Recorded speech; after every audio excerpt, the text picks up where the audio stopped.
Raja Scarlet itu mengungkapkan bahwa dalam multiverse yang penuh dengan monster mengerikan yang mengakhiri dunia seperti Raja Tersegel, Raja Digantung, banyak raja kalau dipikir-pikir, Crimson Khan, dia mengalahkan mereka semua. Tapi hari ini kami ingin mengajukan dan semoga menjawab pertanyaan menarik. Seberapa kuat sebenarnya Raja Scarlet? Bagaimanapun dia tampaknya adalah ancaman terbesar yang pernah dihadapi organisasi, kita bodoh jika tidak menganalisis apa yang kita hadapi sebagai musuh di sini. Meskipun eksploitasinya didokumentasikan dengan baik, ada banyak hal tentang kehidupan pribadi Raja Scarlet yang masih belum kita ketahui. Apa yang dia lakukan untuk menghabiskan waktu di kekosongan multiversal itu sambil menunggu antek-anteknya membuka portal ke dunia kita? Apakah dia punya teman? Punya hobi? Apakah kamu pikir dia menonton Squid Game seperti kita semua? Kita tidak tahu. Karena kesenjangan dalam pengetahuan ini, kami mengambil definisi yang cukup luas tentang kekuatan di sini. Kita tidak hanya akan menganalisis dugaan kemampuan raja itu sendiri, tapi juga reputasi dan kekuatan institusionalnya, termasuk kemampuan sekutu dan antek budaknya. Dan tentu saja untuk menjaga keseimbangan, kita juga akan melihat kelemahannya, baik yang potensial maupun yang sudah dikonfirmasi untuk mendapatkan gambaran yang lebih besar dari kekuatan inti Raja Scarlet. Jadi ambil prasasti David, kenabianmu, dan temukan gudang okultisme kumuh di dekatmu. Kita akan mencari tahu seberapa kuat Raja Kegelapan di bawah ini sebenarnya. Pertama, apa sebenarnya Raja Scarlet itu? Menurut pengetahuan yang diberikan kepada kita oleh prasasti debu dan darah, dia secara teknis adalah dewa tua yang lahir dari seluruh ras makhluk seperti dewa di jurang yang sangat dalam di bawah pohon kehidupan. Bahkan sebelum dia mengembangkan kekuatannya di kemudian hari, jelas ini menempatkan Raja Scarlet ke dalam kelas berat yang sama sekali berbeda dengan manusia manapun. Bahkan yang ditingkatkan secara anomali seperti Hubble atau Dr. Bright. Sangat mungkin bahwa pemahaman Raja Scarlet tentang konsep hidup dan mati sangat berbeda dari apa yang kita pikirkan tentang subjek ini. Tapi Raja Scarlet bukanlah dewa penatua kakekmu. Dia menghabiskan ribuan tahun pertama hidupnya menjadi panglima perang terhebat yang pernah dikenal multiverse, membunuh dan memakan saudara-saudaranya sendiri untuk dominasi yang lebih besar atas kegelapan di bawah. Saat dia membantai jalannya melalui hierarki ilahi kuno, dia tidak hanya memperluas wilayahnya, dia mengasah keterampilannya sebagai seorang pejuang, bahkan melawan dewa penatua syukurannya sendiri. Raja Scarlet adalah seorang pejuang yang hampir tak terbendung, baik untuk membantai musuh-musuhnya yang suci atau menakut-nakuti mereka sedemikian rupa sehingga mereka bertekuk lutut kepadanya dan mengabdikan sisa hidup mereka untuk melayani. Singkatnya, bahkan tanpa sekutu atau kekuatan anomalinya, dia adalah master sejati dalam pertarungan satu lawan satu. Raja Scarlet juga merupakan tipe tiran yang memimpin dari depan, ingin mendapatkan lebih banyak warna merah pada armor crimson ikoniknya. Lagi pula, apa asiknya memulai peperangan dengan semua orang jika kamu tidak menikmati sensasi hebat dari pertumpahan darah dan pembantian massal, bukan? Raja Scarlet sangat percaya pada apa yang dia lakukan.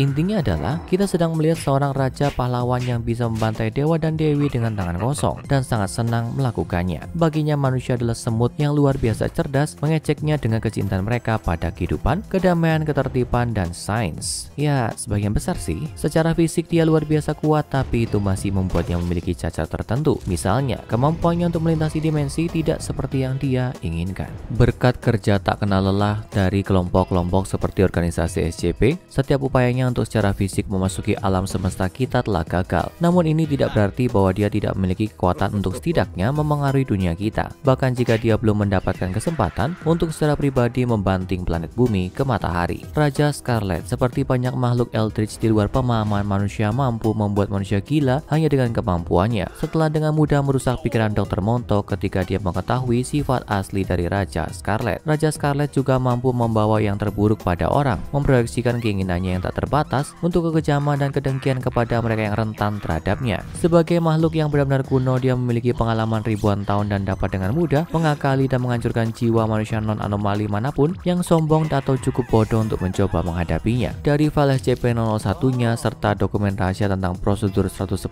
Montauk, kita juga tahu bahwa Raja Scarlet mampu melihat hal-hal dalam dimensi kita secara terbatas, meskipun dia tidak benar-benar maha tahu di luar realitasnya sendiri seperti persepsi tradisional kita tentang Tuhan Abrahamik. Dia dapat merasakan perasaan dan energi favoritnya adalah kebencian, kekejaman, dan kekerasan. Namun kekuatan ini juga dapat digunakan untuk melawannya berkat pengetahuan organisasi tentang bagaimana kemampuan perspektif Raja Scarlet bekerja. Misalnya, mereka dapat mengelabui Raja Scarlet agar tertipu kebohongan mereka tentang prosedur 110 Montauk hanya melalui kampanye informasi besar-besaran dan terkoordinasi yang meyakinkan banyak orang bahwa prosedur 110 Montauk sebenarnya adalah tindakan mengerikan yang sangat tidak manusiawi. Dan jika itu berhasil sekali dengan cara ini, itu bisa digunakan untuk melindungi hal-hal lain dari pengetahuan Raja Scarlet, menciptakan kelemahan besar bagi calon penakluk ini. Namun Raja Scarlet tidak perlu lalu mengobarkan perang jahatnya sendirian. Bagaimanapun dia adalah Raja Scarlet, seorang raja jahat yang pemerintahannya membawa kegelapan dan barbarisme, dan karena itu dia tidak dapat dipisahkan dari kekuatannya membantunya mencapai tujuannya yang bejat. Ini cocok dengan pertanyaan kita berikutnya tentang tingkat kekuatan Raja Scarlet. Siapa pasukan sebenarnya? Siapa anteknya di lapangan? Kita akan mulai dengan manusia dan manusia yang berdekatan. Mungkin kelompok paling umum yang dipaksa untuk dilawan oleh organisasi adalah kultus Raja Scarlet, seperti anggota kelompok anak-anak Raja Scarlet. Mereka mungkin bukan kelompok kepentingan terbesar atau yang paling terlatih atau didanai dengan baik, tapi mereka memiliki satu hal di atas semua kelompok kepentingan lainnya, kebobrokan yang benar-benar tak terbatas. Jika kamu melihat file lengkap untuk SCP-231,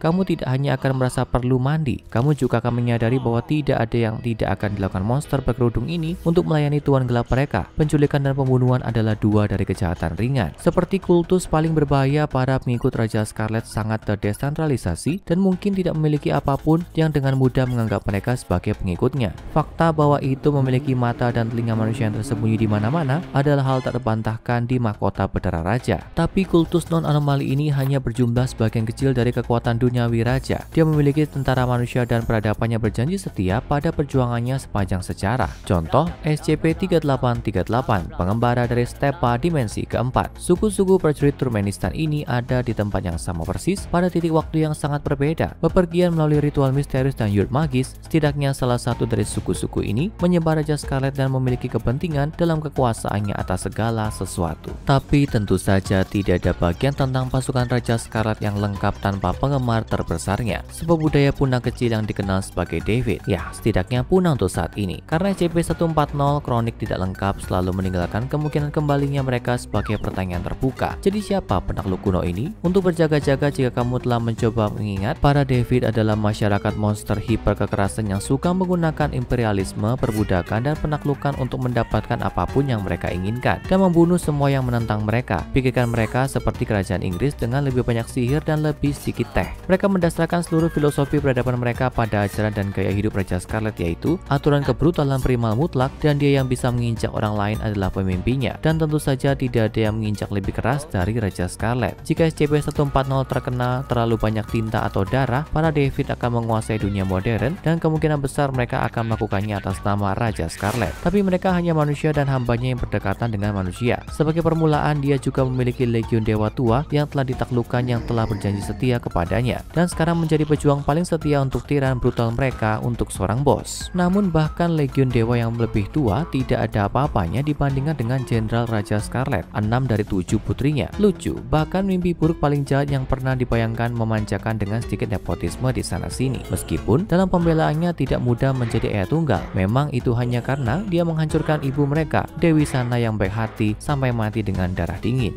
Masing-masing putrinya memberinya akses ke pasukan dan kekuatan baru. Anak emas, Ativik, membawa kecemerlangan taktis dan pengetahuan lanjutan segala hal tentang perang dengan anak-anak yang sama-sama berpengalaman dalam seni tempur. Lalu ada Agor yang menutupi kekurangannya dalam kualitas dengan kuantitas yang gila-gilaan. Anak-anaknya telah menghasilkan pasukan yang sangat besar yang dapat mengalahkan musuh mereka seperti gelombang kebencian dan pembunuhan yang hidup yang semuanya setia kepada Raja Scarlet sendiri. Selanjutnya Adistat, seorang putri terpencil yang kejam dan penuh kebencian seperti ayahnya yang sudah tua. Pasukannya maju menyatakan kemenangan atas nama Raja Scarlet, juga memiliki kemampuan untuk menyebarkan penyakit sampar yang menghancurkan hanya dengan kehadiran mereka, membuat pasukan lain sakit parah dan mungkin membuat SCP-049 merasa sangat cemas. Dia juga memiliki Asif, mungkin anak perempuannya yang terbesar dan paling menakutkan, yang muncul dalam bentuk binatang buas raksasa yang tak terhentikan. Pasukannya juga merupakan mimpi buruk binatang, dan dia sendiri tampaknya tidak mungkin dilukai dengan senjata fana apapun. Ada Anut, putri Raja Scarlet yang paling lemah tapi alami dalam hal sihir. Dia dan anak-anaknya yang menyimpang dari kenyataan sebenarnya sangat kuat sehingga Raja Scarlet sendiri sedikit merasa terancam oleh mereka dan membuat mereka semua cacat secara fisik. Sekarang Raja Scarlet memiliki akses tak terbatas ke taumaturgi kuat yang dimilikinya. Dan kemudian ada Atelif, putrinya yang paling misterius yang membanggakan privasinya dan karenanya ahli dalam seni sembunyi-sembunyi. Dengan dia dan anak-anaknya memiliki kemampuan untuk mengubah wajah mereka dan berjalan di antara orang-orang tanpa disadari. Dengan pasukan yang sangat besar, jumlah besar utusan di dunia kita, dan 6 putri yang memberinya kekuatan cabul dan beragam, jelas bahwa Raja Scarlet benar-benar musuh paling kuat yang pernah dihadapi organisasi SCP. Namun kelemahan terbesarnya adalah putri ketujuh dan keturunannya, Ahabat, anak harapan dan satu-satunya putri yang kuat dalam semangat untuk melawan ayahnya yang mengerikan. Anak-anaknya adalah pahlawan yang hebat dan salah satunya diyakini adalah SCP-9 SCP-999. Monster menggelitik. Raja Scarlet mungkin telah menabur benih kehancurannya sendiri, seperti yang diramalkan bahwa jika SCP-999 dipelihara dan terus tumbuh, suatu hari dia mungkin menjadi cukup kuat untuk mengalahkan kejahatan Raja Scarlet dengan kekuatan kebaikannya. Dengan semua kekuatan, kekuasaan, sekutu, dan kelemahan Raja Scarlet ini, saya pikir kita dapat dengan yakin menjawab pertanyaan, seberapa kuat sebenarnya Raja Scarlet? Sederhananya, dia sangat kuat, mungkin lebih kuat dari apapun di luar sana, tapi dia tetap bukan tak terkalahkan. Pertanyaan berikutnya adalah, apakah organisasi dapat identifikasi retakan pada baju besi Raja Scarlet yang berumuran darah sebelum dia memasuki dunia kita dan memusnahkan semua yang kita ketahui dan cintai?